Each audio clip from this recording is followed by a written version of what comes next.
آج ہم انشاءاللہ ایک ایسے موضوع پر گفتگو کریں گے کہ جو ہر ایک کا موضوع گفتگو ہوتا ہے، یعنی بچے. ہمارے بچے، ہماری اولاد ہمارے لیے سب سے زیادہ قیمتی سرمایہ ہوتی ہے، اور اللہ سبحانہ وتعالیٰ کی طرف سے ملنے والی نعمتوں میں سے سب سے زیادہ عزیز نعمت ہوتی ہے. سوچئے، گنیے کہ ہمیں کتنی نعمتیں ملی. اگر ہم گننا چاہیں تو ہم گن نہیں سکتے. قرآن مجید میں اللہ تعالیٰ فرماتے ہیں وَإِن تَعُدُّوا نِعْمَةَ اللَّهِ لَا تُحْصُوهَا، اگر تم اللہ کی نعمتوں کو شمار کرنا چاہو، گننا چاہو تو تم گن نہیں سکتے. اتنی نعمتیں ہیں ہمارے پاس. لیکن اپنے دل سے پوچھئے کہ ان نعمتوں میں سے، فائدے کی چیزوں میں سے، پسندیدہ چیزوں میں سے کون سی چیز میرے دل کے بہت قریب ہے؟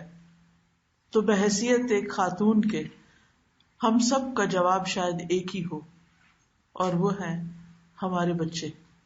کبھی ہم زبان سے اقرار نہیں بھی کرتے، لیکن ہم اپنے دل سے اور اپنے چاہت سے ہمیشہ اپنے بچوں کو ہی نمبر 1 قرار دیتے، کیونکہ ہمارا عمل یہ ظاہر کرتا ہے. عام طور پر دیکھا گیا کہ مائیں خود بھوکی رہتی، بچوں کو کھلانا چاہتی، خود جیسے بھی کپڑے پہن لیں، اپنے بچوں کو، اپنی اولاد کو بہترین پہنانا چاہتی، خود جو بھی ایجوکیشن حاصل کی جیسی بھی، لیکن اپنے بچوں کو اپنے سے زیادہ بہتر اور اپنے سے آگے دیکھنا چاہتی. باقی جتنے بھی انسان ہوتے ہیں ہم ان کے ساتھ ایک مقابلہ کر رہے ہوتے ہیں، کانشیسلی یا انکانشیسلی. لیکن اولاد، اس کے ساتھ جو ہمارا رویہ ہوتا ہے اس میں ہمارا دل یہ چاہتا ہے کہ وہ ہم سے بھی آگے نکل جائے. باقی لوگوں کے مقابلے میں ہم آگے نکلنا چاہتے ہیں، لیکن اولاد کے لیے ہم کیا چاہتے ہیں کہ وہ ہم سے بھی آگے جائے. ہم ان کی کامیابی کو ہر چیز سے زیادہ عزیز سمجھتے ہیں، اور ان کی ناکامی، ان کے دکھ، ان کی تکلیف کو ہر دکھ سے بڑا دکھ سمجھتے ہیں.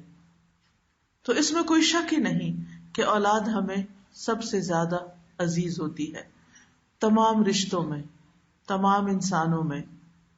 اللہ سبحانہ تعالیٰ نے اولاد کے معاملے میں قرآن مجید میں فرمایا للہ ملک السماوات والارض یخلق ما یشاء یہب لمن یشاء اناثا ویہب لمن یشاء الذکور او یزوجہم ذکرانا واناثا ویجعل من یشاء عقیما انہ علیم قدیر. آسمانوں اور زمین کی بادشاہت اللہ ہی کے لیے ہے، وہ جو چاہے پیدا کرتا ہے، جسے چاہتا ہے لڑکیاں عطا کرتا ہے، جسے چاہتا ہے لڑکے عطا کرتا ہے، یا لڑکے اور لڑکیاں ملا کر دیتا ہے، اور جسے چاہے بانجھ بنا دیتا ہے، یعنی کچھ بھی نہیں دیتا. یقیناً وہ سب کچھ جاننے والا اور قدرت والا ہے. تو اس سے یہ پتہ چلتا ہے کہ جو بھی اولاد ہمیں ملی، وہ لڑکا ہے یا لڑکی، یہ اللہ ہی کا فیصلہ تھا، اللہ ہی کی دین تھی. جسے چاہا دونوں دیے، جسے چاہا ایک چیز دی، جسے چاہا کچھ بھی نہیں دیا.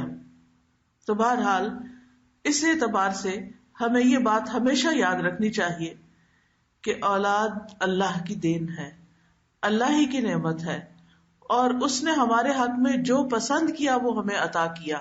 اس لیے اس معاملے میں اس پر راضی رہنا چاہیے. حقیقت یہ ہے کہ قرآن مجید میں اولاد کی پیدائش کو بھی ایک خوشخبری قرار دیا گیا ہے. سورۃ مریم آیت 7 میں آتا ہے یا زکریا انا نبشرک بغلام اسمہ یحییٰ، اے زکریا ہم آپ کو ایسے لڑکے کی خوشخبری دیتے ہیں جس کا نام یحییٰ ہوگا. یعنی زکریا علیہ السلام جن کو بڑھاپے میں اولاد ملی، تو جب اولاد کی خبر دی گئی تو اس کو صرف خبر کے طور پر نہیں بتایا گیا بلکہ خوشخبری کے طور پہ بتایا گیا. اسی طرح ابراہیم علیہ السلام کے پاس جب فرشتے آئے تو انہوں نے بھی آ کے کیا کہا، انا نبشرک بغلام علیم، کہ بے شک ہم تجھے ایک علم والے لڑکے کی خوشخبری دیتے ہیں. اور ابراہیم علیہ السلام کی وائف جو تھی وہ کھڑی تھی تو وہ ہنس پڑی یہ خوشخبری سن کر. فبشرناها باسحاق، تو ہم نے ان کو یعنی ان کی بیوی کو اسحاق کی خوشخبری دی. ومن وراء اسحاق یعقوب، اور اسحاق کے بعد یعقوب یعنی جو ان کے پوتے تھے ان کی بھی خوشخبری دے دی گئی کہ یہ بچہ تو ہوگا لیکن اس بچے کا بھی ایک بچہ ہوگا اور اس کا یہ نام ہوگا. اور اگر دیکھا جائے تو اولاد جتنا بھی ستائے، ماں جتنی بھی تکلیف اٹھائے، لیکن the moment بچہ ڈلیور کرتی ہے اور اس کو خبر دی جاتی ہے کہ بیٹی ہے یا بیٹا ہے، تو ایک دم اس کے دل میں خوشی بھر جاتی. حالانکہ پچھلے 9 مہینوں سے وہ مختلف طرح کی تکالیف سے گزری ہوتی، لیکن بچے کی خبر پا کر وہ خوش ہو جاتی ہے. اور پھر ہم دیکھتے ہیں کہ ہم اپنی زندگی میں یہ دعائیں بھی مانگتے رہتے ہیں کہ ربنا ہب لنا من ازواجنا وذریاتنا قرۃ اعین واجعلنا للمتقین اماما. اے ہمارے رب، ہمیں ہمارے ازواج، بیویوں یا شوہر اور اولادوں سے آنکھوں کی ٹھنڈک عطا کر اور ہمیں متقین کا امام بنا. نبی صلی اللہ علیہ وسلم نے ہماری اولاد کو ہماری بہترین کمائی بھی قرار دیا ہے. آپ نے فرمایا یقیناً تمہاری اولاد تمہاری بہترین کمائی ہے، بس اپنی اولاد کی کمائی میں سے کھاؤ. یعنی بچے جو کماتے ہیں یا بچوں کی جو آمدنی ہوتی ہے اس میں ماں باپ کا بھی حق ہے. تو ماں باپ کے لیے دنیا میں خوشخبری بھی ہو گئی، آنکھوں کی ٹھنڈک بھی ہو گئی، بہترین کمائی بھی ہو گئی، پھر آخرت میں بھی درجات کی بلندی کا ذریعہ ہوتی ہے اولاد. رسول اللہ صلی اللہ علیہ وسلم نے فرمایا جب انسان مر جاتا ہے تو 3 اعمال کے علاوہ اس کے تمام اعمال ختم ہو جاتے ہیں، یعنی اس کا نامہ اعمال بند ہو جاتا ہے. وہ 3 اعمال کون سے؟ صدقہ جاریہ، یعنی اللہ کے راستے میں زندگی میں اپنے ہاتھ سے مال خرچ کرنا جو بعد میں ایسے جگہوں پر اگر خرچ کیا ہو کہ جن کا فائدہ لوگوں کو پہنچ رہا ہے تو وہ صدقہ جاریہ بن جاتا ہے. یا وہ علم جس سے نفع اٹھایا جائے، دوسرے لوگ فائدہ اٹھائیں، یا نیک اولاد جو اس کے لیے دعا کرتی رہے. اور دلچسپ بات یہ ہے کہ یہاں ولد صالح کی بات آئی ہے. ولد کا معنی صرف بیٹا نہیں ہوتا، ولد اسم جنس ہے جس میں بیٹا، بیٹی، بیٹے، بیٹیاں، واحد، جمع سبھی اس میں شامل ہو جاتا ہے. تو ایک اولاد میں سے ایک دعا کرے یا سب کریں، بیٹا کرے یا بیٹی کرے، سب کے سب جو ہیں وہ والدین کے لیے فائدہ مند ثابت ہوتے ہیں. لیکن یہ یاد رکھیے کہ اولاد جہاں خوشخبری ہے وہاں ایک ذمہ داری بھی ہے، ایک رسپانسبلٹی بھی ہے جس کے بارے میں قیامت کے دن سوال ہوگا. حدیث میں آتا ہے کہ ہر شخص ذمہ دار ہے، اور ایک اور روایت میں آتا ہے اس سے اس کے اہل خانہ کے بارے میں، یعنی جن کا وہ ذمہ دار ہے اس کے بارے میں بھی اللہ تعالیٰ خصوصیت سے پوچھے گا. خاص طور پر ماں، یعنی باپ کی بھی ذمہ داری ہے، لیکن یاد رکھیے کہ ماں کی ذمہ داری زیادہ ہے. صحیح بخاری کی حدیث ہے، حضرت عبداللہ سے روایت ہے رضی اللہ عنہ کہ رسول اللہ صلی اللہ علیہ وسلم نے فرمایا تم میں سے ہر شخص نگران ہے اور اس سے اس کی رعیت کے بارے میں سوال کیا جائے گا. امام جو لوگوں پر نگران ہے اس سے ان کے بارے میں پوچھا جائے گا. آدمی اپنے گھر والوں پر نگران ہے، آدمی اپنے گھر والوں پہ نگران ہے، اس سے ان کے بارے میں سوال کیا جائے گا. عورت اپنے شوہر کے گھر اور اس کے بچے کی نگران ہے اور اس سے ان کے بارے میں سوال کیا جائے گا. تو اس حدیث سے صاف طور پر پتہ چلتا ہے کہ عورت کا سوال اس کے بچوں کے بارے میں بھی ہوگا، یعنی عورت سے جو سوال قیامت کے دن کیا جائے گا. اس لیے ہم سب کو اپنی ذمہ داری محسوس کرنی چاہیے اور اس کو ادا بھی کرنا چاہیے. یہ ذمہ داری ہم کیسے ادا کر سکتے ہیں؟ اولاد کی اچھی تربیت کر کے، ان کو کسی کام کا بنا کر. اب یہ تربیت کیسے کی جائے؟ تمام والدین اس معاملے میں فکر مند ہوتے ہیں اور تربیت کرنا بھی چاہتے ہیں، لیکن بعض اوقات ان کو یہ معلوم نہیں ہوتا کہ یہ تربیت کیا ہوتی ہے اور کیسے ہوتی ہے.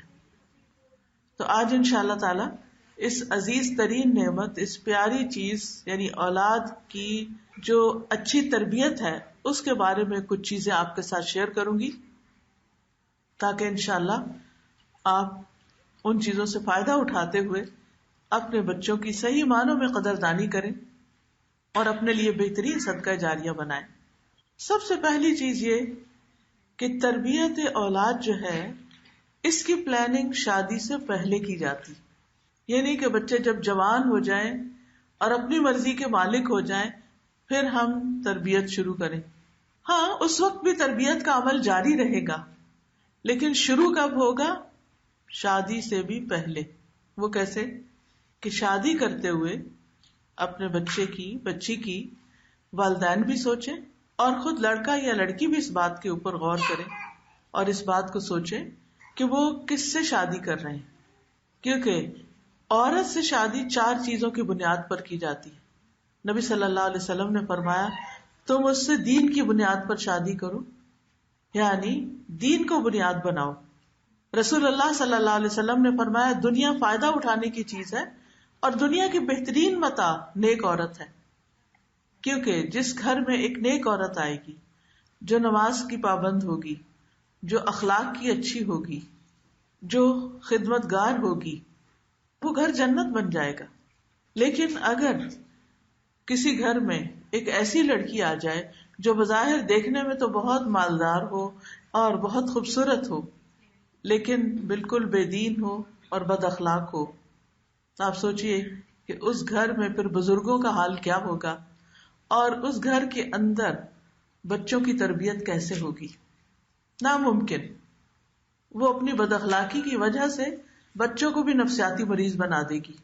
اس لیے بچوں کے ذہن میں یہ بات ڈالتے رہنا چاہیے کہ ٹھیک ہے، اگر کوئی تمہیں پسند آ گیا تو یہ ضرور خیال کرنا، یہ ضرور سوچنا کہ وہ تمہارے بچوں کی آئندہ ماں یا وہ باپ کیسا ہوگا۔ اگر وہ بالکل ہی دین پر نہیں تو پھر آئندہ نسلوں کے دین کا کیا ہوگا؟ پھر ہم اللہ تعالیٰ کو کیا منہ دکھائیں گے؟ بہرحال اولاد کو انسان ایک حد تک سمجھا ہی سکتا ہے، لیکن یہ بھی ہمارے فرائض میں سے ہے کہ ہم بچوں کو اس بات کی تلقین کریں کہ وہ اپنے آئندہ مستقبل کے لیے، اپنے آئندہ زندگی کے لیے نیک ساتھی کا انتخاب کریں۔ ماں باپ بھی نیکی کو سامنے رکھے، اخلاق کو دیکھیں، اور اسی طرح اولاد بھی اپنے ساتھیوں کے لیے۔ ابو ہریرہ کہتے ہیں کہ رسول اللہ صلی اللہ علیہ وسلم نے فرمایا جب ایسا شخص تمہارے پاس نکاح کا پیغام بھیجے جس کے دین اور اخلاق سے تم مطمئن ہو تو اس سے اپنی بیٹی کا نکاح کر دو، اگر ایسا نہیں کرو گے تو زمین میں فتنہ اور زبردست فساد پیدا ہوگا۔ پھر جب شادی ہو جائے اچھے رشتے سے نباہ کرنا آسان ہوتا ہے۔ اس کے بعد اولاد کی پیدائش سے پہلے شوہر اور بیوی کا جو باہم ملاپ ہوتا ہے اس وقت کے لیے بھی ہمیں دعائیں سکھائی گئی، اور اس وقت کی خاص دعا کیا ہے؟ حدیث میں آتا ہے جب تم میں سے کوئی اپنی بیوی سے صحبت کرے تو یہ دعا مانگے، بسم اللہ اللہم جنبنا الشیطان وجنب الشیطان ما رزقتنا، اللہ کے نام کے ساتھ، یعنی اس وقت بھی بسم اللہ کہے، اے اللہ ہمیں شیطان سے بچا اور شیطان کو اس چیز سے دور رکھ جو اس کے نتیجے میں، یعنی ہمارے اس تعلق کے نتیجے میں جو بھی تو ہمیں عطا فرمائے اس کو بھی شیطان سے بچا۔ تو آپ نے فرمایا کہ ان دونوں کو جو اولاد ملے گی شیطان اسے نقصان نہیں پہنچا سکے گا، یعنی تربیت یہیں سے شروع ہو گئی۔ پھر آپ دیکھیے کہ عین ولادت کے وقت حضرت مریم کی مثال ہمیں ملتی ہے۔ سورۃ آل عمران میں ان کی سٹوری ملتی ہے، اس میں حضرت مریم کی والدہ جب حضرت مریم پیدا ہوتی ہیں تو یہ دعا کرتی ہیں وَإِنِّي أُعِيذُهَا بِكَ وَذُرِّيَّتَهَا مِنَ الشَّيْطَانِ الرَّجِيمِ، بے شک میں اس کو اور اس کی اولاد کو شیطان مردود سے تیری پناہ میں دیتی ہوں۔ تو گویا آغاز میں بھی اور انتہا میں بھی، یعنی پیدائش کے اول مرحلے پر اور پھر جب دنیا میں بچہ آ جائے، دونوں مواقع پر ایک خاص چیز کی دعا ضروری ہے، اور وہ ہے شیطان سے بچنے کی دعا۔ اور اس کے لیے جب ولادت کا وقت قریب ہو، ماں پینز لے رہی ہو، ہاسپٹل جا چکی ہو، تو بھی اللہ کا ذکر کرنا نہ بھولے، اور خاص طور پر آیت الکرسی وغیرہ پڑھتی رہے، اللہ کا ذکر کرتی رہے، لا الہ الا اللہ پڑھتی رہے، تاکہ آنے والا بچہ جو ہے اللہ تعالیٰ اس کی شیطان مردود سے حفاظت فرمائے۔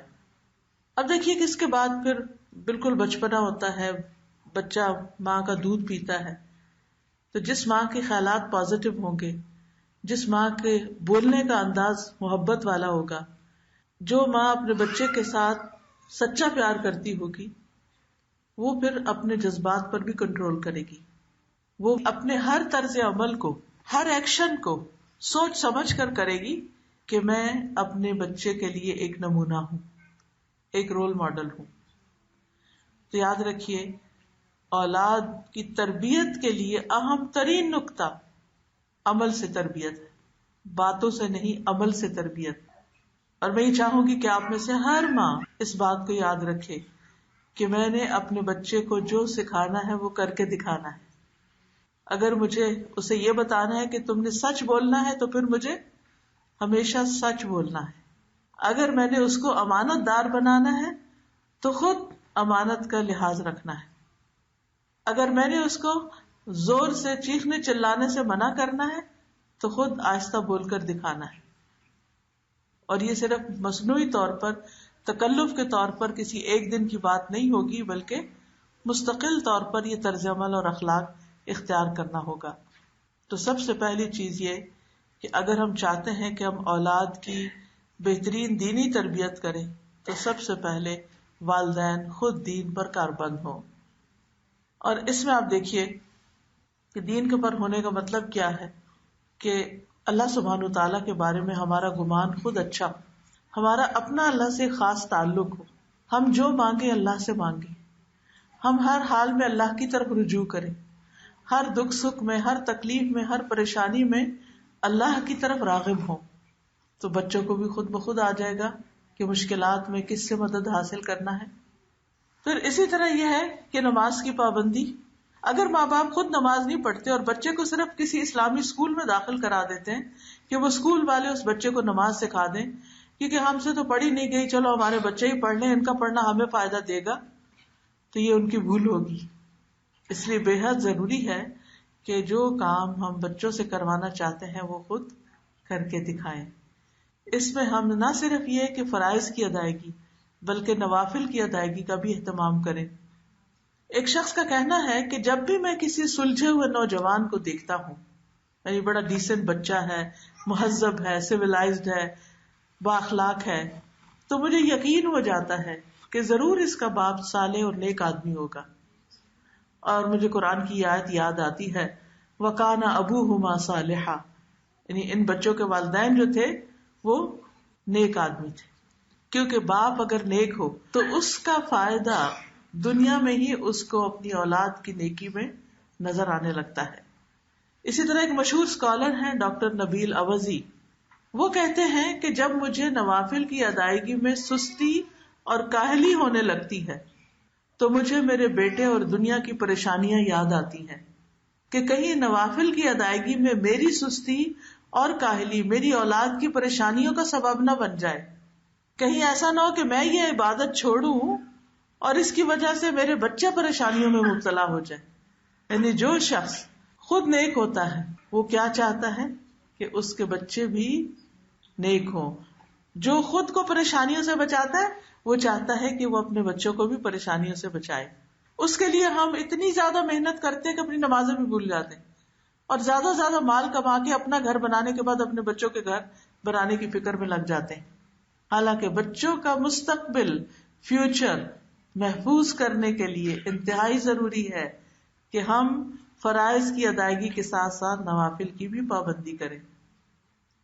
پھر اسی طرح اللہ کی عبادت کے ساتھ ساتھ بندوں کی خدمت کا کام، والنٹیئر کرنا، مختلف فلاحی رفاہی کام کرنا. ڈاکٹر نبیل اوزی ہی کہتے ہیں کہ میرے ایک دوست جو کویت میں بہت اچھی گورنمنٹ جاب میں تھے، وہ ہر روز کچھ گھنٹے والنٹیئر کرتے تھے، فلاحی کاموں میں لگاتے تھے. تو میں نے کہا کہ تم اپنے ہی کام کو اور زیادہ کر لو، یعنی اگر تم نے زیادہ ایکسٹرا کام کرنا ہے تو اپنی جاب میں زیادہ ٹائم لگا لو، تو تمہیں اس سے بھی زیادہ بڑی پوسٹ مل جائے گی، تمہاری پروموشن جلدی ہو جائے گی. تو وہ کہنے لگا کہ تم جانتے ہو کہ میں 6 بچوں کا باپ ہوں جن میں سے اکثریت میرے بیٹوں کی ہے. مجھے ڈر ہے کہ کہیں یہ بے راہ روی کا شکار نہ ہو جائے.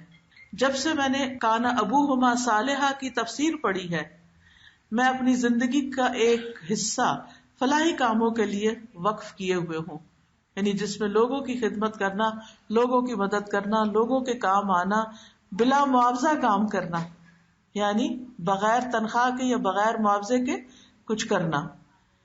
تو وہ کہتے ہیں کہ میں اس کے بہترین اثرات اپنے بچوں میں دیکھ رہا ہوں. یعنی جب سے میں نے والنٹیئر کام کرنا شروع کیا ہے تو اس کا اثر مجھے اپنے بچوں میں نظر آ رہا ہے. کیونکہ بچے دیکھتے بھی ہیں کہ ماں باپ دوسروں کی خدمت کرتے ہیں، دوسروں کے کام آتے ہیں، اپنے ماں باپ کو وزٹ کرتے ہیں، ان کی بات کرتے ہیں، ان کے ساتھ اچھا سلوک کرتے ہیں، رشتہ داروں کے کام آتے ہیں، ان کے کام کر دیتے ہیں، اور دوستوں یاروں کے کاموں میں مدد دیتے ہیں. تو یہ چیز ان کے اندر بھی نیکی پیدا کرتی ہے، ان کے اندر بھی دوسروں کی مدد کا جذبہ پیدا ہوتا ہے.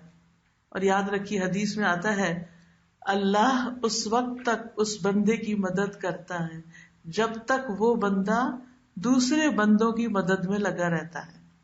جو شخص دوسرے لوگوں کی مدد کرتا ہے اللہ تعالیٰ اس کے کام بنا دیتا ہے.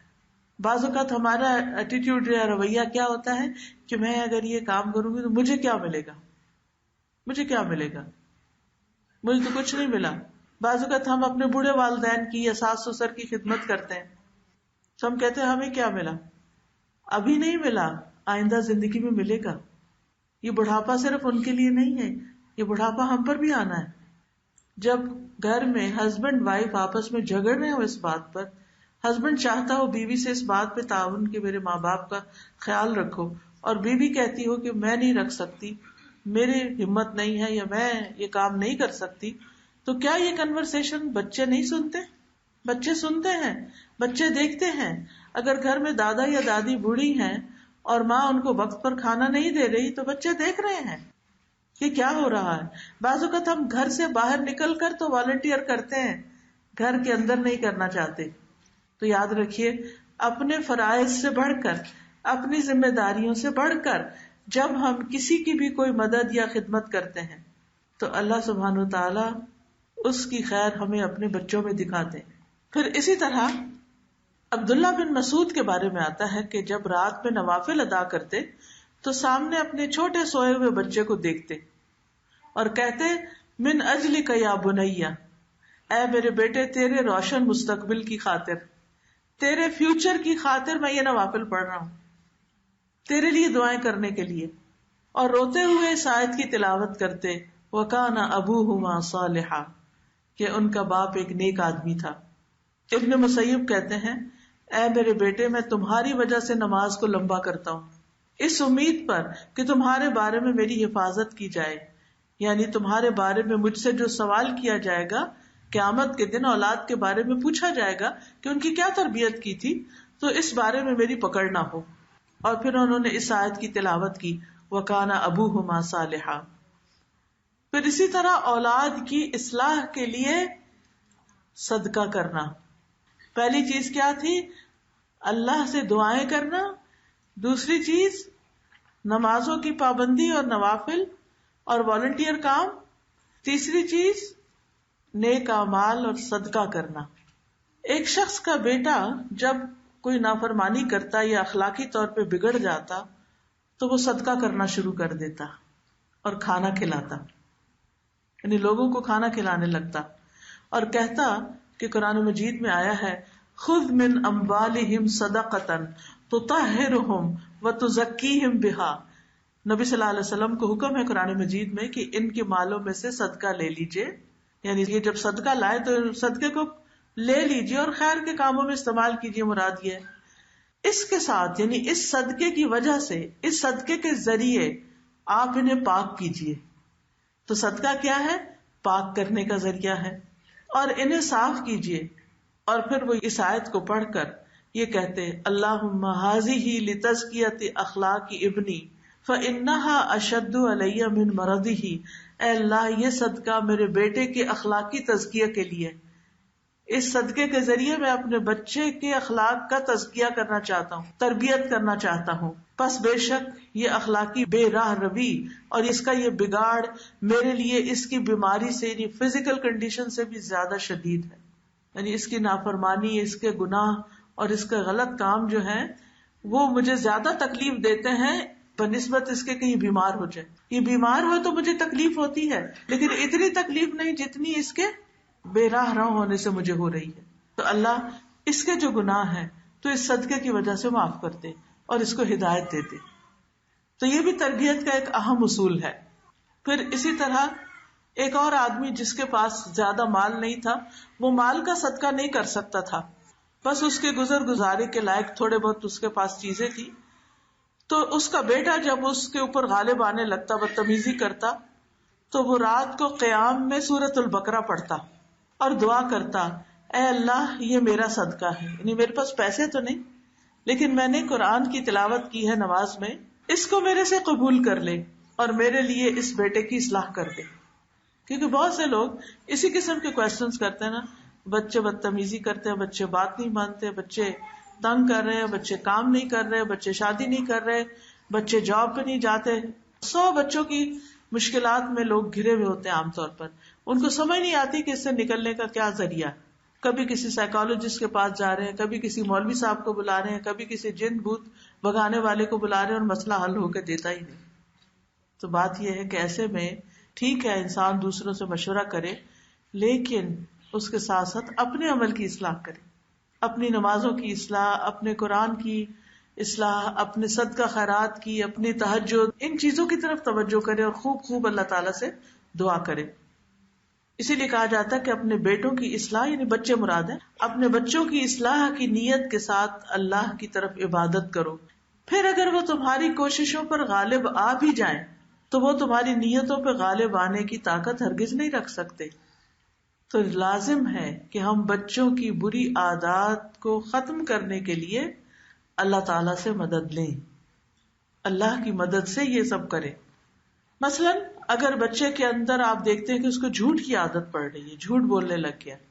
جب چھوٹے ہوتے ہیں نا بچے تو بعض اوقات بڑے اچھے ہوتے ہیں، سیدھی سیدھی بات کرتے ہیں، پھر بڑے ہو کر کچھ ایسے کام کرنے لگتے ہیں جنہیں وہ ہم سے چھپانا چاہتے ہیں، تو اس میں پھر غلط بیانی سے کام لیتے ہیں.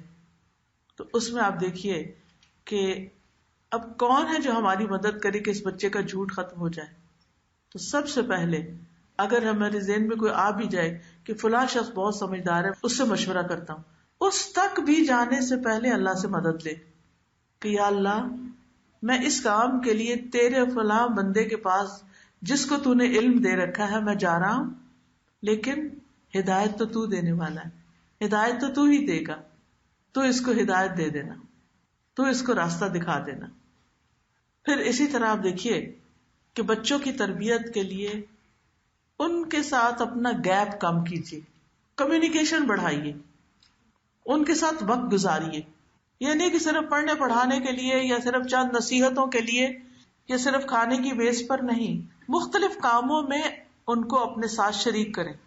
کیونکہ بعض اوقات ماں اپنے کام کر کر کے خوب ایکسپرٹ ہو جاتی ہے کھانا پکانے کی اور گھر چلانے کی، گھر داری کی، لہٰذا بیٹیوں کے ہوتے ہوئے بھی وہ سارے کام خود ہی کرتی ہیں، بیٹیوں کو قریب نہیں آنے دیتی، کیونکہ ان کو لگتا ہے کہ وہ اتنا مزے کا کھانا نہیں بنے گا یا اتنے اچھے طریقے سے گھر نہیں چلے گا، لہٰذا وہ ہر کام خود ہی کرتی رہتی.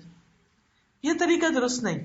اس سے کیا ہے کہ آپ تو کچن میں کام کر کر کے تھک رہے ہیں اور بچیاں موبائل میں بیٹھ کے ادھر ادھر گپ شپ کر رہی ہیں، یا چلے پڑھ بھی نہیں ہیں تو بھی یہ جسٹیفائی نہیں کرتا کہ آپ سارے کام اکیلے ہی کرتے رہیں. اور اس طرح آپ کو اپنے بچوں کے ساتھ ٹائم سپینڈ کرنے کا کوئی موقع ہی نہیں ملتا. لہذا بے حد ضروری ہے کہ آپ ان کا کچھ نہ کچھ وقت کا حصہ کام میں اپنے ساتھ لگا کر گزاریں، یعنی اکٹھے کام کریں، چاہے اکٹھے کوکنگ کریں، چاہے آپ اکٹھے لانڈری کے لیے تیاری کریں، چاہے آپ اکٹھے گارڈننگ کریں، چاہے اکٹھے گروسریز کرنے جائیں، چاہے اکٹھے ڈاکٹر کے پاس جائیں، ان کے ساتھ کام کے دوران ٹائم سپینڈ کریں. اکٹھے کام کرنے سے باہم بانڈنگ، ایک ٹیم ورک ڈیولپ ہوتا ہے. انڈرسٹینڈنگ، مثلا شروع میں جب آپ کام کریں گے آپ کہیں گے یہ برتن دو مجھے، وہ کچھ اور پکڑا دے گی، آپ کہیں گے اتنا ڈالو، وہ زیادہ ڈال دے گی، اب آپ کو سخت غصہ آئے گا تو آپ کہیں گے جاؤ مجھے شکل نہ دکھاؤ میں خود ہی کروں. نہیں نہیں نہیں، یہ ہے وقت صبر کا. کوئی بات نہیں، غلطی ہوگی، اچھا دوبارہ کرو حتیٰ کہ اس کو وہ کام آ جائے اور اس کا کانفیڈینس بحال ہو جائے. اگر آپ نے اس کی غلطی پر اس طرح اس کو ڈانٹ کے نکال دیا، ساری زندگی اس کو کانفیڈینس نہیں آئے گا کہ وہ یہ کام کر سکتی. اس کے اندر ایک خوف پیدا ہو جائے گا کہ میں ایک اچھی کک نہیں ہو سکتی، میں ایک اچھی گھر والی خاتون نہیں ہو سکتی، تو چلو صرف باہر کے کاموں میں ہی ایکسل کر جاؤ. اپنے آپ کو منوانا ہی ہے نا، کہیں بھی منوا لو، گھر میں تو ہمیں کوئی مانتا ہی نہیں. اکثر ایسے ہوتا ہے نا کہ ہم بچوں کو کمپیئر کرتے ہیں، فلاں کا بچہ فلاں جگہ یونیورسٹی میں ٹاپ کیا، تم نے کیوں نہیں کیا، تم تو نکمے ہی ہو، تم تو کچھ نہیں کرتے. نہیں، آپ دیکھیں اگر وہ اپنی لائف میں اپنی پیس پہ جا رہے ہیں تو ڈزنٹ میٹر. ہر وقت ہماری قابلیت صرف اس سے تھوڑی ظاہر ہوتی ہے کہ ہمارا بچہ کسی اور کے بچے کے مقابلے میں بہت اچھا ہو تو تبھی اچھا ہے. ایک بچہ ایک چیز میں بہت اچھا ہو سکتا ہے، دوسرا کسی اور چیز میں. تو اپنے بچے کی خامیوں پر ہی نظر نہ رکھیں اور صرف خوبیوں پر ہی نہ رکھیں، اس کو ہیومن بینگ سمجھیں اور اس کے مطابق اس سے ٹریٹ کریں. کبھی معاف کر دیں، کبھی نصیحت کر دیں، کبھی کسی اور طرح. پھر اسی طرح آپ دیکھیے کہ ابراہیم علیہ السلام خانہ کعبہ کی جب تعمیر کر رہے تھے تو انہوں نے اپنے ساتھ کس کو لگایا ہوا تھا؟ اپنے ہی بیٹے اسماعیل علیہ السلام کو، اور دونوں مل کے دعائیں کر رہے تھے، ربنا تقبل منا انک انت السمیع العلیم. پھر اسی طرح آپ دیکھیے کہ بچوں کی تربیت پہ یہ بڑی اہم بات ہے کہ ان کے ساتھ ہم سچا معاملہ کریں، جھوٹ کبھی نہ بولیں، غلط بیانی نہ کریں، ان سے کیا ہوا وعدہ پورا کریں. عبداللہ بن مسعود کہا کرتے تھے کوئی شخص کسی بچے سے ایسا وعدہ نہ کرے جسے وہ پورا کر نہ سکے. بعض اوقات ہمیں ان سے کوئی کام نکلوانا ہوتا ہے نا، ہم کہتے ہیں اچھا دیکھو میرا فلاں فلاں کام کر لو، میں تمہیں لیپ ٹاپ لے دوں گی، کیونکہ وہ بھی ڈیسپریٹ ہوتے ہیں نا لیپ ٹاپ کے لیے. تو آپ ان سے وعدہ کر لیتے ہیں، پھر جب وہ کر لیتے ہیں بےچارے کسی نہ کسی طرح وہ کام، تو پھر آپ کہتے ہیں اچھا اتنی کیا جلدی ہے، دیکھوں گی. دس از رانگ. یا تو وعدہ کرنا ہی نہیں چاہیے تھا. اگر آپ کر نہیں سکتے تھے تو وعدہ نہ کرتے، لیکن اگر آپ نے کر لیا تو پھر آپ اس کو پورا کریں، کیونکہ وعدہ خلافی ٹرسٹ بریک کر دیتی ہے. اور جس ریلیشن شپ میں ٹرسٹ نہ ہو وہ کبھی ریلیشن شپ اچھا نہیں ہو سکتا. اور اگر آپ کا اپنے بچوں کے ساتھ ریلیشن شپ اچھا نہیں تو آپ ان کی تربیت نہیں کر سکتے. تو اس ریلیشن شپ کو بہتر کرنا نہایت ضروری ہے. تیسرا اہم قاعدہ جو ہے وہ یہ ہے کہ بچوں کو بچپن سے ہی قرآن و سنت کی تعلیم سے جوڑیں، بڑے ہو کر نہیں. اچھا ابھی تو بچے ہیں نا، کوئی بات نہیں، ابھی نہیں بھی مسجد جاتے کوئی بات نہیں، ابھی نہیں باپ کے ساتھ جاتے کوئی بات نہیں، ابھی نہیں قرآن شروع کیا کوئی بات نہیں. نہیں، بچپن سے ہی تھوڑی تھوڑی ڈوز شروع کر لیں.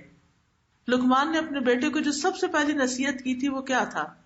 میرے بیٹے اللہ کے ساتھ کسی کو شریک نہ بنانا، بے شک شرک بہت بڑا ظلم ہے. پھر اسی طرح نبی صلی اللہ علیہ وسلم عبداللہ بن عباس کو اپنے پیچھے سوار کر کے کہیں جا رہے تھے، یعنی گدھے پہ بیٹھے ہوئے تھے. تو آپ نے اپنے ساتھی سے کہا سواری پر ہے، سامنے بھی نہیں ہے، لیکن کتنی اچھی اچھی نصیحتیں کر رہے ہیں. اے لڑکے میں تجھے چند باتیں سکھا رہا ہوں، ان کو یاد رکھو. اللہ کے احکام کی حفاظت کرو، اللہ تمہاری حفاظت کرے گا. اللہ کی حفاظت کرو تم اسے اپنے سامنے پاؤ گے. جب مانگو اللہ سے مانگو. چھوٹے سے بچے ہیں ان کو کیا سکھا رہے ہیں؟ جب مانگو اللہ سے مانگو، جب مدد چاہو اللہ سے مدد چاہو. اور جان رکھو اگر ساری دنیا میں مل کر تمہیں کوئی فائدہ دینا چاہے تو تمہیں فائدہ نہیں دے سکتی مگر جو اللہ چاہے، اور ساری دنیا مل کے اگر تمہیں کوئی نقصان دینا چاہے تو نقصان نہیں دے سکتی مگر یہ کہ اللہ چاہے. قلم اٹھا لیے گئے، صحیفے خشک ہو گئے. تو اس سے کیا پتہ چلتا ہے کہ تقدیر کا مسئلہ بھی آپ نے بچپن میں ہی سمجھا دیا کہ الٹیمیٹلی ہر چیز اللہ کے اذن سے ہی ہوتی ہے، اور اگر وہ کسی چیز کو ہم سے روک دیتا ہے تو اس میں ہماری ہی بھلائی ہوتی ہے. بعض اوقات ہم کہتے ہیں ابھی تو بچے ہیں. نہیں، آپ دیکھیے کہ نبی صلی اللہ علیہ وسلم کتنی بڑی بڑی باتیں اس بچے کو سکھا رہے ہیں کہ اگر تم چاہتے ہو کہ تمہاری حفاظت ہو، اللہ تمہاری حفاظت کرے، تو پھر تم کیا کرو؟ تم اللہ کے احکامات کی حفاظت کرو. جیسے قرآن مجید میں آتا نا حافظوا علی الصلوات والصلاۃ الوسطی، کہ نمازوں کی حفاظت کرو، خاص طور پر درمیانی نماز کی. پھر اسی طرح آپ دیکھیے کہ جتنے بھی نیک لوگ گزرے ان کا اپنی اولاد کے بارے میں ہم و غم ہی یہی تھا کہ وہ نیک اولاد بن کے اٹھے. دنیا سے جب جا رہے تھے اس وقت بھی ان کی دعائیں یہی تھی. یعقوب علیہ السلام کے بارے میں جو قرآن مجید میں آیت آتی ہے البقرہ 133، اس کو آپ کے سامنے رکھوں گی. ام کنتم شہداء اذ حضر یعقوب الموت اذ قال لبنیہ ما تعبدون من بعدی قالوا نعبد الہک والہ آبائک ابراہیم واسماعیل واسحاق الہا واحدا ونحن لہ مسلمون. کیا تم موجود تھے جب یعقوب کو موت آئی، جب اس نے اپنے بیٹوں سے کہا کہ میرے بعد کس چیز کی عبادت کرو گے؟ انہوں نے کہا ہم تیرے معبود، تیرے باپ دادا ابراہیم، اسماعیل اور اسحاق کے معبود کی عبادت کریں گے جو ایک ہی معبود ہے اور ہم اسی کے فرما بردار ہیں. تو یاد رکھیے مرتے وقت اللہ کے نیک بندوں نے اپنے بچوں کو دین پر قائم رہنے کی تلقین کی. پھر اسی طرح حضرت لقمان کی وصیتوں میں ہم دیکھتے ہیں جو اپنے بچے کو کی، اس میں ایک بڑی خوبصورت وصیت کرتے ہیں، اے میرے چھوٹے بیٹے، بے شک کوئی چیز اگر رائی کے دانے کے وزن کی ہو پس کسی چٹان میں ہو یا آسمانوں یا زمین میں ہو، اللہ اسے لے آئے گا. اللہ بڑا باریک بین اور پوری خبر رکھنے والا ہے. تو اس سے کیا پتا چلتا ہے؟ اس سے بھی یہ بات ہمارے سامنے آتی ہے اور بہت ہی اہم ہے کہ بچوں کو بچپن سے اللہ تعالیٰ کی صفات کا علم دینا چاہیے. یعنی قرآن و سنت کے علم میں اللہ تعالیٰ کے ناموں کا علم، اللہ تعالیٰ کی صفات کا علم، اللہ تعالیٰ کے کاموں کے بارے میں علم، کہ کون ہے وہ، اس کا نام کیا ہے، اس کی کوالٹیز کیا ہے، اور پھر وہ کیا کیا کرتا ہے. تو اس میں خاص طور پر یہ کہ اللہ تعالیٰ لطیف خبیر ہے. پھر آخرت کا تصور دے. قرآن مجید میں اللہ تعالیٰ فرماتے ہیں یا ایھا الذین آمنوا قوا انفسکم واہلیکم نارا، اے لوگو جو ایمان لائے ہو اپنے آپ کو اور اپنے گھر والوں کو آگ سے بچاؤ جس کا ایندھن آدمی اور پتھر ہے. تو ہمارے اوپر فرض بنتا ہے کہ ہم اپنی آخرت کے ساتھ ساتھ اپنے بچوں کی آخرت کی بھی فکر کریں. پھر نمازوں کی پابندی سکھانا، خصوصاً نفل نماز کی ترغیب دینا. پھر بچوں کو روزے رکھوانا. صحابیات جو تھیں وہ عاشورہ کا روزہ بھی بچوں کو رکھواتی، دودھ پیتے بچوں کو بھی وہ رونے لگتے تو ان کو کھلونے دے دیتی، یعنی بہت چھوٹے چھوٹے بچوں کو بھی روزہ رکھواتی. پھر دن کے کسی حصے میں ان کو کچھ کھلا پلا دیتی ہوگی، لیکن ان کو بھی ایک شعور بچپن سے ہی دلاتی کہ روزہ رکھنے کی چیز ہے. پھر بچوں کو حج کروانا، عمرے پہ لے جانا. یاد رکھیے عمرے پہ لے کے جانا جو ہے یہ مجھے تربیت کے لیے بہت ہی فائدہ مند نظر آتا ہے. میں جب 2005 میں یہاں پر آئی، 2004-05 میں، تو میرا بیٹا اس وقت چھوٹا تھا.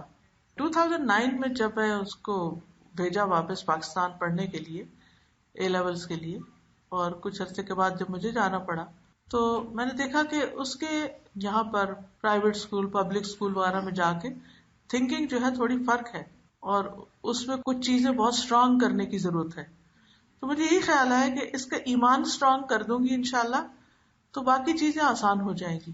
تو اس پر ہم نے عمرے کا پروگرام بنایا اور الحمدللہ مکہ جا کر اتنی زیادہ اس کے اندر تبدیلی آئی، اتنی چینج آئی کہ وہ شاید میں 10 سال میں بھی سکھا کے اس کو سمجھا نہیں سکتی تھی. آپ دیکھیے کہ اللہ کا گھر دیکھ کر دلوں پہ جو ہیبت طاری ہوتی ہے، وہاں کی اذان اور نماز کے مناظر دیکھ کر انسان کے اوپر جو کیفیت طاری ہوتی ہے. آج آپ دیکھیں کہ ہم بچوں کو ہالیڈیز پہ لے جانا اپنا فرض سمجھتے ہیں. بچپن میں ہماری ہالیڈیز کیا تھی؟ نانی کے گھر جانا یا کسی رشتے دار کے گھر وزٹ کرنے کے لیے جانا. چھٹیاں کہاں گزاریں گے یہی سوچ رہے ہوتے تھے کہ نانی کے گھر جا کے گزاریں گے. اور واقعی لمبی لمبی چھٹیوں کے لیے جانا اور خوب انجوائے کرنا، وہ گھر کی پابندی سے نکلنا. تو اب یہ ہے کہ اب ماں باپ خود، نانی دادی تو آؤٹ ہو گئی ہیں فیملی سے، لہٰذا بچوں کو لے کے ہالیڈیز پہ جاتے ہیں، کبھی کہیں، لیکن کہاں نہیں جاتے لے کر، وہ ہے اللہ کا گھر. میں نہیں کہتے کہ سب ایسے ہی کرتے ہیں، الحمدللہ بہت سے لوگ لے کے بھی جاتے ہیں، لیکن بہت سے لوگ گھبراتے ہیں بچوں کو لے جانے سے، خوف ہوتا ہے ان کو.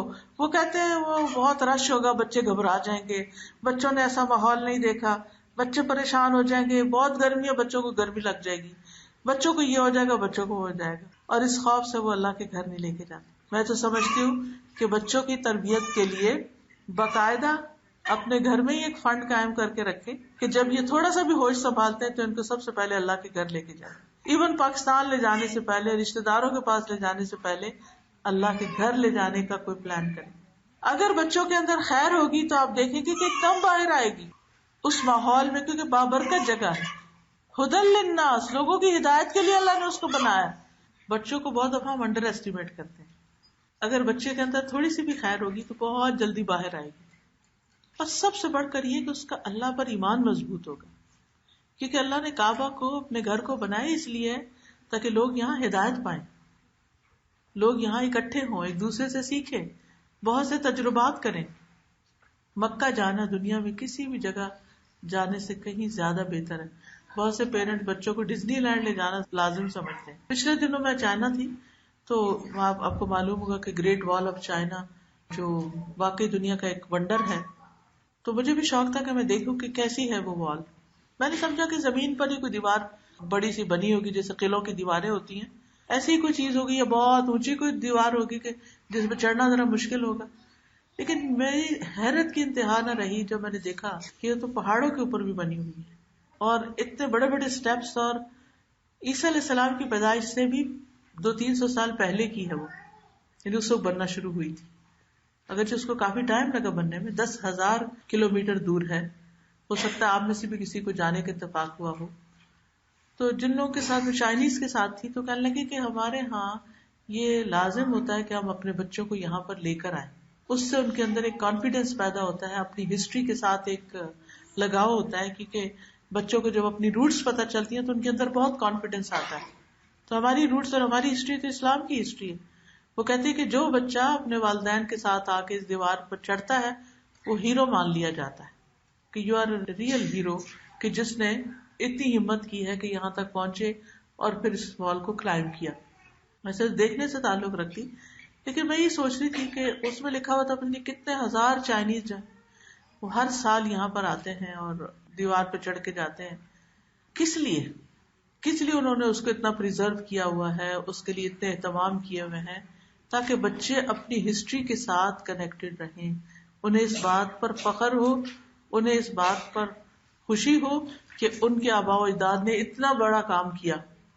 ابراہیم اور اسماعیل علیہ السلام نے اس گھر کو بنایا تھا اور لوگوں کو وہاں پر پہاڑ پہ کھڑے ہو کے آواز دی تھی, اور آج دیکھیں کہ کس طرح لوگ جوک در جوک جا رہے ہیں. یہ ایک بہت بڑا نمونہ ہے ہمارے لیے بھی اور بچوں کے لیے بھی.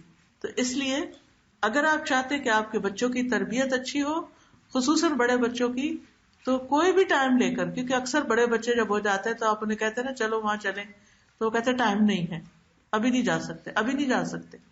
تو آپ انہیں سے پوچھیں کب جا سکتے ہیں, اپنا اسکیجول ان کے اراؤنڈ کر لیں. کبھی ایسا ہوتا ہے نا بچپن میں تو ہم ان کے اسکیجول اپنی مرضی کے ساتھ ملا لیتے ہیں, لیکن اب بڑے ہو جائیں تو پھر آپ ان کے اراؤنڈ رکھ لیں اپنا پروگرام. لیکن اس سے انشاءاللہ تعالیٰ آپ کو بہت فائدہ ہوگا. نبی صلی اللہ علیہ وسلم کے زمانے میں بچوں کو حج بھی کروایا جاتا تھا.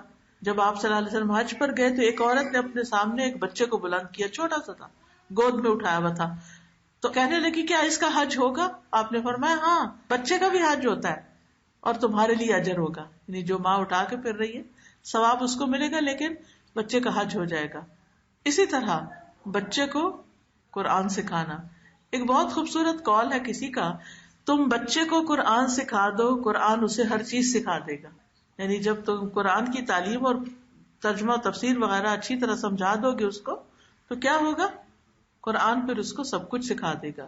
حدیثیں سنانا, حدیث کی مجلس میں لے کر جانا, جمعے کے خطبے میں لے کر جانا, پھر انہیں دین کی تعلیم حاصل کرنے کی رغبت دلانا, پھر انہیں دعائیں سکھانا.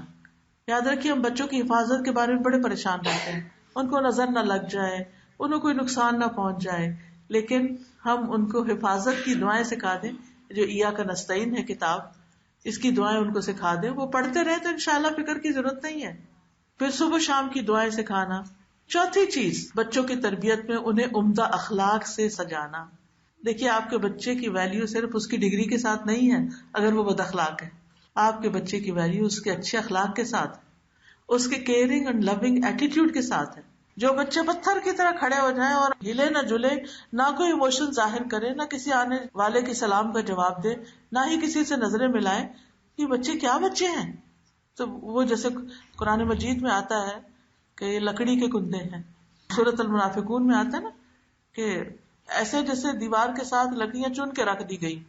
تو بعض اوقات چھوٹے بچوں کو ملتے ہیں, نہ آنکھ ملاتے ہیں, نہ ہاتھ ملاتے ہیں, گلے لگائے تو گلے نہیں لگتے, کس کرنا چاہے تو منہ پھیر کے ایک طرف ہو جائیں گے. اور یہ پرائے بچے نہیں, اپنے ہی خاندان کے بچوں کو اگر آپ دیکھیں تو ان کے اندر یہاں کی سرد ہوائیں لگ لگ کے ٹھنڈے ہو گئے ہیں. وہ جہاں ہمارے لیے ایموشنل نہیں باقی رہے ان کے. اس گیپ کو کم کرنے کی ضرورت ہے, اور اس کے لیے بہت ضروری ہے کہ ہم ہر قیمت پر ان کو اچھا اخلاق اور ادب سکھائیں, مینر سکھائیں, کہ کسی کے ساتھ برا نہیں کرنا, رشتے داروں کے ساتھ, دوستوں کے ساتھ, پڑوسیوں کے ساتھ. کیونکہ نیبرہڈ میں کھیلنے چلے جاتے ہیں, وہاں سے لڑکے آ جائیں گے اور رشتے داروں کے نام تک نہیں آتے. آپ جا کے ذرا پوچھیں اپنے بچوں سے, نانی کا کیا نام تھا، دادی کا کیا نام تھا، اور آپ جواب دیکھ لیں گے کہ کیا ہوتا ہے. حضرت لقمان نے اپنے بچے کو جو تلقین کی تھی اس میں انہوں نے کہا تھا اے بیٹے نماز قائم کرو، نیکی کا حکم دو. بچہ اور نیکی کا حکم، جی ہاں، اور برائی سے منع کرو، اور اس مصیبت پر صبر کرو جو تمہیں پہنچے. یہ ہمت کے کاموں میں سے ہے. اور لوگوں کے لیے اپنا منہ پھلا کے نہ رکھو، زمین میں اکڑ کے نہ چلو. بے شک اللہ کسی اکڑنے والے، فخر کرنے والے سے محبت نہیں کرتا. اپنی چال درمیانی رکھو، اپنی آواز کچھ نیچے رکھو، والیوم لو رکھو. بے شک سب آوازوں سے بری آواز گدھے کی آواز ہے.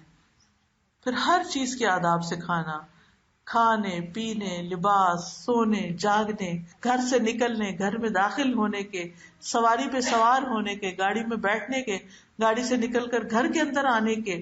یہ سارے ادب آداب ہماری کتابوں میں موجود ہیں. آپ ان کو بچوں کے اندر ڈالنے کی کوشش کریں تاکہ وہ ہر شر سے محفوظ رہیں.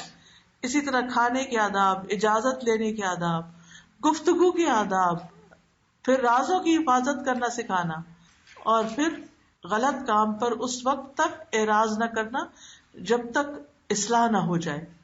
پھر اسی طرح انہیں اچھا ماحول دیجیے، اچھے دوست دیجیے. بعض مائیں پوچھتی ہیں بچے بات نہیں سنتے. جی ہاں، ایک وقت آتا ہے کہ وہ ہماری کم سنتے ہیں، یا تو ان کو ہماری زبان ہی اب سمجھ نہیں آتی، اور یا پھر یہ ہے کہ وہ سننا نہیں چاہتے. تو ایسی صورت میں کیا ہے کہ اچھے دوست اس وقت آگے بڑھ کر گیپ فل کریں گے. اس لیے بچوں کو جائز حدود کے اندر دوستوں سے سوشلائز کرنے کی بھی اجازت دی جائے. پھر اسی طرح بچوں کو نیک لوگوں کے ساتھ رہنے کی ترغیب دینا. ہمارے ہاں تو ایک بچہ ہے نا، بچہ کہہ کے بچہ ہی کرتے، اور چھوٹے چاہے وہ بچوں کا باپ بھی بن جائے پھر بھی وہ چھوٹا ہی رہتا ہے. تو ایسی صورت میں یہ ہے کہ بچوں کو ان کے دوستوں کے سامنے پھر شرمندہ بھی نہیں کرنا چاہیے. نیک لوگوں کے ساتھ رہنے کی ترغیب دلانی چاہیے، نیک لوگوں کی خدمت کرنے والا بنانا چاہیے. حضرت انس کہتے ہیں نبی صلی اللہ علیہ وسلم مدینہ آئے تو میری عمر 10 سال تھی. میری مائیں، نانی، خالہ وغیرہ ہمیشہ مجھے نبی صلی اللہ علیہ وسلم کی خدمت کے لیے تاکید کرتی رہتی تھی کہ تم نے ضرور ان کی خدمت کرنی. چنانچہ میں نے 10 سال آپ کی خدمت کی، اور نبی صلی اللہ علیہ وسلم کی وفات ہوئی تو میں 20 سال کا تھا. پردے کے متعلق میں سب سے زیادہ جاننے والوں میں سے ہوں. پھر قناعت پسند لوگوں سے ملنا اور ان کی اتباع کرنا. چھٹی چیز ہے بچوں کے ساتھ نرمی اور شفقت اور محبت، پیار. نرمی سے جو کچھ ہوتا ہے وہ سختی سے نہیں ہوتا. نبی صلی اللہ علیہ وسلم کے بارے میں آتا ہے، حضرت انس کہتے ہیں میں نے آپ سے زیادہ کسی کو بچوں پہ شفقت کرتے ہوئے نہیں دیکھا. پھر بچوں کو جو پیار نہ کرے ان والدین کے لیے ڈانٹ ہے آپ کی. پھر اسی طرح بول کے محبت کا اظہار کرنا. نبی صلی اللہ علیہ وسلم حضرت انس کے لیے کہتے تھے اللہم انی احبہ فاحبہ واحبب من یحبہ. اے اللہ میں اس بچے سے محبت کرتا ہوں، تو بھی اس سے محبت کر، اور اس سے محبت کر جو اس سے محبت کرے، یعنی حضرت حسن سے محبت کرے.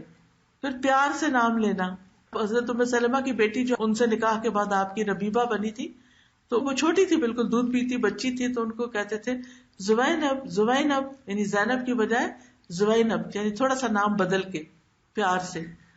پھر اسی طرح بچوں کو توجہ بھی دینا، بچوں کے ساتھ کھیلنا جیسے پکڑن پکڑائی وغیرہ. پھر نماز میں اپنے اوپر سوار ہونے دینا. چھوٹے ہو تو نماز میں سوار ہوتے ہیں نا ہمارے سر پہ، بڑے ہو کر ہماری نروز پر سوار ہو جاتے ہیں. تو اس میں یہ ہے کہ بہت زیادہ پھر ریئیکٹ نہیں کرنا چاہیے، صبر کے ساتھ سننے. اچھا پھر اور پھر آپ سوال کریں ان سے، اس سے ان کو سوچنے کا موقع ملے گا. بیمار ہو جائے تو خاص خیال رکھیں، یہ وقت ہوتا ہے اعتماد جیتنے کا. تکلیف کے وقت جو کام آتا ہے نا اس کی بات نہیں بھولتی، لیکن ہم ایسے مواقع پر اپنے بچوں کو وہ نہیں دیتے جو دینا چاہیے. برا کہتے ہیں کہ میں ابو بکر کے ساتھ آیا، جب پہلے وہ مدینہ کی طرف آئے تو میں دیکھتا ہوں کہ ان کی بیٹی عائشہ لیٹی ہوئی ہے اور انہیں بخار ہے. تو ابو بکر ان کے پاس آیا اور انہوں نے کہا کیا حال ہے بیٹی، اور ان کے رخسار کو چھو لیا، یعنی گال کو پیار کیا. پھر اسی طرح بچوں کے علاج معالجے کی فکر کرنی چاہیے، لیکن ایسی دوائیں نہیں دینی چاہیے کہ جس سے وہ تکلیف اٹھائیں. پھر ان کو عزت دے. یاد رکھیے کسی کی رسپیکٹ کر کے ہم اس سے جو کام نکلوا سکتے ہیں وہ ہم اس کی بے عزتی کر کے نہیں نکال سکتے، چاہے وہ چپ کر کے آپ سے آگے آرگیو نہ کرے. نبی صلی اللہ علیہ وسلم بچوں کو اپنی چادر کے اندر لے لیتے تھے. پھر اسی طرح انہیں نرمی سے اٹھانا، پیار سے ان کو رکھنا، چہرے پہ نہیں مارنا، بہت زیادہ روک ٹوک نہیں کرنی، بہت زیادہ انٹرفیئرنس نہ کرے بچوں کے معاملات میں. وقت مقرر کریں، ان کے ساتھ روز بیٹھیں، بات چیت کریں، گیپ ختم کریں، لیکن کسی وقت بھی بچوں کو اکیلا نہ چھوڑا جائے اور اس پر اعتماد نہ کیا جائے. تو یہ چیز اس کے لیے بہت نقصان دہ ہو جاتی. پھر اسی طرح یہ کہ ان کے کام کر دینا چھوٹے چھوٹے، ان کو شکریہ، پلیز، وہ میجک ورڈ سکھانا. کون کون سے ہیں میجک ورڈز؟ پلیز، سوری، شکریہ، تھینک یو، جزاک اللہ. ٹھیک ہے نا؟ تو یہ آپ بچوں کے ساتھ استعمال کیجئے، کیونکہ بہت سے لوگ باہر تو ہر ایک کو تھینک یو کہتے، اس کے لیے دروازہ بھی روک کے رکھتے، لیکن گھر والوں کے لیے ہم یہ احسان بھول جاتے ہیں. یہ سب کچھ گھر میں کرنے کی ضرورت. آج آپ کے بچے کہیں گے آپ کہاں سے ہو کے آ رہی. نبی صلی اللہ علیہ وسلم بچوں سے پیار کرتے، ان کے ساتھ کھیلتے بھی تھے. ایک دفعہ آپ جا رہے تھے کہیں تو حضرت انس جو تھے، آپ نے ان کو کسی کام سے بھیجا تو انہوں نے کیا نہیں، جا کے بیٹھ کے باہر کھیلنے لگ گئے. بچے تھے نا، آپ گھر سے نکلے کہ ابھی تک کام نہیں ہوا، دیکھا تو بیٹھے ہوئے وہ جناب، تو آپ ان کے پیچھے سے جا کے ان کو پکڑ لیے اور حضرت انس سے پیچھے مڑ کے دیکھا تو آپ ہنسنے لگے. آپ نے کہا وہ اس کام کا کیا بنا؟ کہنے کا اچھا میں اب جاتا ہوں. کوئی ڈانٹ ڈپٹ نہیں کی، کچھ بھی نہیں. اب آپ دیکھیے کہ سارے کام کرنے کے باوجود پھر بھی بچے کچھ نہیں سنتے سمجھتے اور بالکل الٹ جا رہے ہیں. ایسے کیسز بھی ہوتے ہیں. پھر کیا کریں؟ یاد رکھیے، اگر ہم نے اپنا ہوم ورک کر لیا نا تو ہمیں ڈر نہیں ہونا چاہیے، ہمیں پھر بہت غم نہیں ہونا چاہیے. ہم نے اپنی طرف سے ساری چیزیں سکھا دی، خود رول ماڈل بھی بنے، ہم نے ان کے لیے دعائیں بھی کی، ہم نے ان کو فیسیلیٹیٹ کیا، ہم نے ان کو اچھے استاد رکھ کے دیے، اچھے اسکولوں میں پڑھایا، اچھے قرآن ٹیچر کے ساتھ پڑھایا، ان کو دینی تعلیم کا بھی انتظام کیا، سب کچھ کیا. اور بچہ بچپن میں نماز بھی پڑھ رہا تھا، جو ہی بڑا ہوا یونیورسٹی گیا نماز پڑھ بیٹھا، یا کوئی اور اس طرح کی چیز. اب کیا کریں؟ یاد رکھیے، ساری کوششوں کے باوجود اگر نتیجہ نہ نکلے تو یہ اللہ کی طرف سے امتحان ہوتا ہے. دس از our ٹیسٹ. اللہ تعالیٰ نے فرمایا نا کہ ہم ضرور آزمائیں گے تمہیں بشیء من الخوف والجوع ونقص من الاموال والانفس والثمرات وبشر الصابرین. ہم ضرور آزمائیں گے کسی بھی چیز کے ساتھ، خوف، بھوک، جان و مال کا نقصان، پھلوں کے نقصان سے. خوشخبری دے دو صبر کرنے والوں کو. تو یاد رکھیے کہ والدین میں سے کچھ والدین ہوتے ہیں جو کہتے ہیں میرا ایک بیٹا ہے جو اپنے باقی بھائیوں جیسا نہیں، باقی دو تو بہت اچھے ہیں، انہوں نے تو قرآن بھی حفظ کر لیا، انہوں نے تو تراویح بھی پڑھاتے ہیں، سب کچھ کرتے ہیں، مگر یہ تو بس پتہ نہیں کہاں سے آ گیا. ایسی صورت میں یاد رکھیے کہ یہ آزمائش ہے اللہ کی طرف سے. وہ بتاتا ہے کہ یہ جو باقی بچے ہیں نا، ان کی تربیت بھی میں نے کی تھی، تم نے کوشش کی لیکن میں نے ان کی تربیت کی. کیونکہ رب کون ہے؟ رب اللہ ہے، وہی تربیت کرتا ہے. ہم تو صرف کوشش کر رہے ہوتے. دیکھیے ہم درخت لگاتے ہیں نا، پھل کون لاتا ہے؟ درخت لگانا ہمارا کام ہے، بیج ڈالنا ہمارا کام ہے، اس کی نگرانی کرنا، اس کا دھیان رکھنا، اس کو گرمی سردی سے بچانا، لیکن اس کو بڑھاتا کون ہے؟ اللہ. پھر اس پہ پتے آتے ہیں، پھول آتے ہیں، پھل آتے ہیں، وہ کون لاتا ہے؟ اللہ. اب اگر کوئی یہ کہے کہ یہ درخت میں نے لگایا، یہ پتے بھی میں نے لگایا، اور یہ پھول بھی میں نے، اور یہ پھل، تو یہ غلط بات ہوگی. سیم ہم بچہ پیدا کرتے ہیں، اس کو پالتے ہیں، پروان چڑھاتے ہیں، تربیت کرتے ہیں، سب کچھ کرتے ہیں، لیکن اس کو پھل پھول رنگ کون لگاتا ہے؟ اللہ. لہذا جب کرتا وہ، ہم نے کوشش کر لی، ساری ہوم ورک کر لیا، لیکن پھل نہیں آیا. کبھی کبھی ایسے بھی ہوتا ہے نا، ایک پودا آپ لگاتے ہیں، درخت بھی بن جاتا ہے، پھل نہیں آتا، یا تو کہیں کمی رہ جاتی. جیسے اگر آم کا درخت آپ لگائیں اور آپ اس کی پابند کاری نہیں کی، گرافٹنگ نہیں کرے تو کیا ہوتا؟ درخت تو بہت بڑا لگ جائے گا، آم نہیں لگیں گے. تو کہیں کمی رہ جاتی، انسان کو پتہ نہیں ہوتا، ہمیں پتہ ہی نہیں ہوتا. وہ ہم سمجھتے ہم سب ٹھیک کر رہے ہیں، لیکن کہیں ایک چیز مس کر جا رہے ہوتے ہیں، تو وہ پھل نہیں آتے. کبھی کچھ درختوں کے پھل بڑی دیر سے آتے. کھجور کا پودا 1-2 سال میں پھل نہیں دے گا، لیکن جب دینے لگتا تو کب تک دیتا ہے.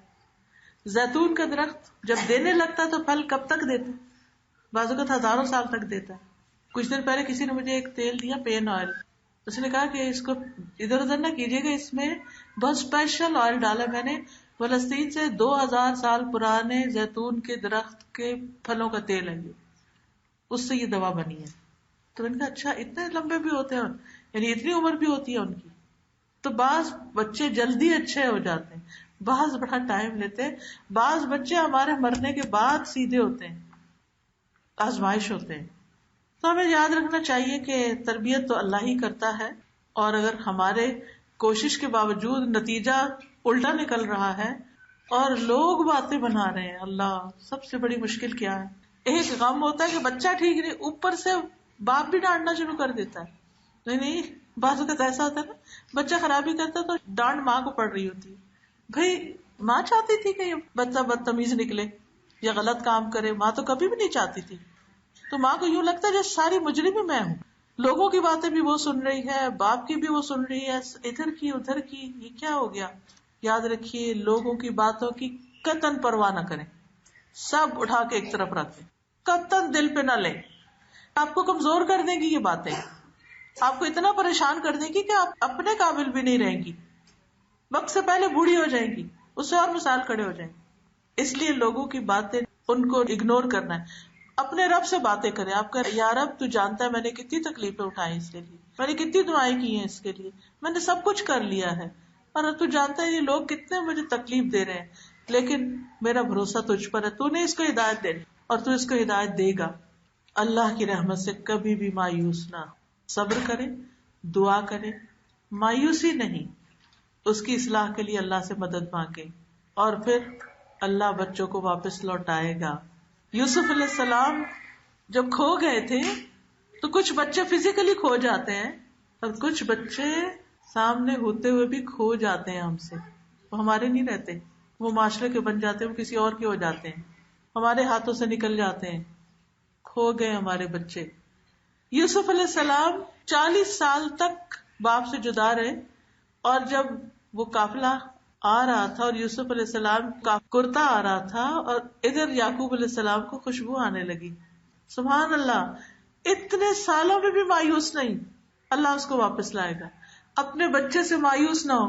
آپ نے دیکھو کہ بعض اوقات بچے بیگ کرتے ہیں, ماما آپ مجھ پہ بلیو کریں, میں کچھ کر کے دکھاؤں گا, ڈونٹ وری. ہم کہتے ہیں وہ 20 سال کا بچہ ہو گیا, فلاں تو 20 سال میں شادی بھی ہو گئی, اور اس کو تو جاب بھی مل گئی, اور اس نے تو یہ کمال کر دیا, یہ اس کی کب ہوگی؟ ہم مقابلہ اس سے کر کر کے اپنے آپ کو مشکل میں ڈالے رکھتے ہیں. نہیں, یاد رکھیے کچھ درخت دیر سے پھل لاتے ہیں, ابھی اس کا وقت نہیں. ہو سکتا ہے دنیا میں آپ نہ دیکھیں وہ سب رونقیں, لیکن ہمارے لیے, ہم مومنوں کے لیے تو دنیا کے علاوہ آخرت بھی ہے, اس میں سب کچھ نظر آئے گا انشاءاللہ. اور کبھی بھی دعا مانگنا نہ چھوڑیں. خود پر اعتماد نہیں کریں, اللہ پر اعتماد کریں. امتحان کو امتحان سمجھیں. تو کرنے کے پھر 3 کام ہوئے. نمبر 1, لوگوں کی باتوں کی پرواہ نہیں کریں, اور بچوں سے بات کریں. بچوں سے بات کریں, نتیجے کی پرواہ نہ کریں. بعض اوقات ہم کہتے ہیں یہ سنتے ہی نہیں, انہوں نے نہیں سننا. نہیں, سنیں گے, اللہ دل میں ڈالے گا. نصیحت کرتے رہیں, سمجھاتے رہیں. نمبر 2, ان کے پیچھے نہیں پڑنا, سمجھا کے چھوڑ دے. یہ جب پیچھے پڑ جاتے ہیں نا تو وہ سب آگے بھاگ جاتے ہیں, پھر بہت دور ہو جاتے ہیں. جتنا ہم پیچھے پڑتے ہیں اتنے وہ ہم سے دور بھاگتے ہیں. اور یہ بات یاد رکھیں, ہدایت اللہ کے ہاتھ میں, لہٰذا مجھے اسی سے امید رکھنی ہے اور اسی سے دعا کرنی ہے. اللہ میری نیتوں کو جانتا ہے. اور یاد رکھیے اولاد کی طرف سے ملنے والی پریشانی گناہوں کا کفارہ بنتی ہے. ہم نے جو غلطیاں کی ہوتی ہیں نا زندگی میں, تو پریشانی سے گناہ دھلتے ہیں. تو گناہوں کے مٹنے کا طریقہ یاد رکھے, اپنے رب سے استغفار کرتے رہیں, دعائیں مانگتے رہیں, اور ان آیات پر غور کریں جو اولاد کے حق میں جو دعا کی جاتی ہے ان دعاؤں کو مانگیں. نبی صلی اللہ علیہ وسلم نے فرمایا 3 قسم کے لوگوں کی دعائیں قبول ہوتی ہیں, اور ان کی قبولیت میں کوئی شک ہی نہیں. مظلوم کی دعا, مسافر کی دعا, اور والد کی اپنے اولاد کے لیے دعا. نبی صلی اللہ علیہ وسلم اپنے بارے میں فرماتے تھے انا دعوت ابی ابراہیم, میں اپنے باپ ابراہیم کی دعا ہوں. یعنی آج میں جو کچھ ہوں ان کی دعا سے ہوں. انہوں نے دعا مانگی تھی نا کہ میری نسل میں ایک ایسا پیغمبر پیدا کر دے. اور ایک بات یاد رکھیے آخری, کہ اولاد کو کبھی بد دعا نہ دیں. آپ نے فرمایا ایسا نہ ہو کہ وہ اللہ کی طرف سے قبولیت کی گھڑی ہو اور وہ تمہارے لیے قبول کر لی جائے, تو پھر کون پچھتائے گا, کون روئے گا؟ خود ہی. جتنا بھی غصہ ہو, ہدایت مانگے ان کی, موت نہ مانگے. اللہ تعالیٰ ہم سب کو عمل کرنے والا بنائے. تھوڑی سی دعا کر لیتے ہیں. سبحان اللہ والحمد للہ ولا الہ الا اللہ واللہ اکبر ولا حول ولا قوة الا باللہ العلی العظیم. اللہم صلی علی محمد وعلی آل محمد کما صلیت علی ابراہیم وعلی آل ابراہیم انک حمید مجید. اللہم بارک علی محمد وعلی آل محمد کما بارکت علی ابراہیم وعلی آل ابراہیم انک حمید مجید. ربنا ھب لنا من ازواجنا وذریاتنا قرۃ اعین واجعلنا للمتقین اماما. اے اللہ ہمیں ازواج اور اولاد سے آنکھوں کی ٹھنڈک عطا فرما اور ہمیں پرہیزگاروں کا امام بنا. ربنا وجعلنا مسلمین لک ومن ذریتنا امۃ مسلمۃ لک وارنا مناسکنا وتب علینا انک انت التواب الرحیم. اے ہمارے رب ہمیں اپنا فرما بردار بنا لے اور ہمیں اپنی عبادت کے طریقے بتا اور ہماری توبہ قبول فرما. بے شک تو بڑا توبہ قبول کرنے والا اور نہایت رحم کرنے والا ہے. رب اوزعنی ان اشکر نعمتک التی انعمت علی وعلی والدی وان اعمل صالحا ترضاہ واصلح لی فی ذریتی انی تبت الیک وانی من المسلمین. اے میرے رب مجھے توفیق دے کہ میں تیرے اس احسان کا شکر ادا کروں جو تو نے مجھ پر اور میرے والدین پر کیا ہے، اور یہ بھی کہ میں ایسے اچھے عمل کروں جو تجھے پسند ہو، اور میری خاطر میری اولاد کی اصلاح کر دے. میں تجھ سے توبہ کرتا ہوں اور بے شک میں فرما بردار ہوں. رب اجعلنی مقیم الصلاۃ ومن ذریتی ربنا وتقبل دعا. اے میرے رب مجھے بھی اور میری اولاد کو بھی نماز قائم رکھنے والا بنا. اے ہمارے رب ہماری یہ دعا قبول فرما. وجنبنی وبنی ان نعبد الاصنام. اللہ مجھے بھی اور میری اولاد کو اس بات سے بچائے رکھنا کہ ہم بتوں کی عبادت کریں. یا اللہ ہمیں ایسی اولاد سے پناہ دینا کہ جو ہمیں جوانی میں ہی بوڑھا کر دے. یا اللہ ہمیں اولاد کے دکھ اور غم نہ دینا. یا اللہ ہمارے بچوں کی جان مال اولاد میں برکت عطا فرما، ان کا مال زیادہ کر دے، ان کو نیک اولاد عطا فرمانا. یا رب العالمین تو ہمارے بچوں کے رزق میں برکت عطا فرمانا. جیسے ابراہیم علیہ السلام نے اپنے بچوں کے پانی اور گوشت میں برکت کی دعا کی تھی، نبی صلی اللہ علیہ وسلم نے مدینہ کے پھلوں میں برکت کی دعا کی تھی. یا رب العالمین تو ہمارے لیے ہماری اولادیں بابرکت بنا دے اور آگے ان کے سارے کام سنوار دے. اللہ ہم سب بیماروں کو صحت عطا فرما، سب دکھی لوگوں کے دکھ دور فرما. یا رب العالمین تو ہمارے گناہوں کو معاف کر دے. یا رب العالمین تو ہمارے والدین پر اپنی رحمت نازل فرما. رب ارحمہما کما ربیانی صغیرا. یا اللہ جنہوں نے اس مجلس کا اہتمام کیا ہے انہیں اس کی بہترین جزائے خیر عطا فرما، اور جتنی بھی بہنیں آئی ہیں ان سب کا آنا قبول فرما. ان کے دلوں میں جو دعائیں اور نیک تمنائیں ہیں ان کو قبول فرما. ربنا تقبل منا انک انت السمیع العلیم وتب علینا انک انت التواب الرحیم. وصلی اللہ تعالی علی خیر خلقہ محمد وعلی آلہ واصحابہ واہل بیتہ اجمعین برحمتک یا ارحم الراحمین. الہی آمین. سبحانک اللہم وبحمدک اشہد ان لا الہ الا انت استغفرک واتوب الیک.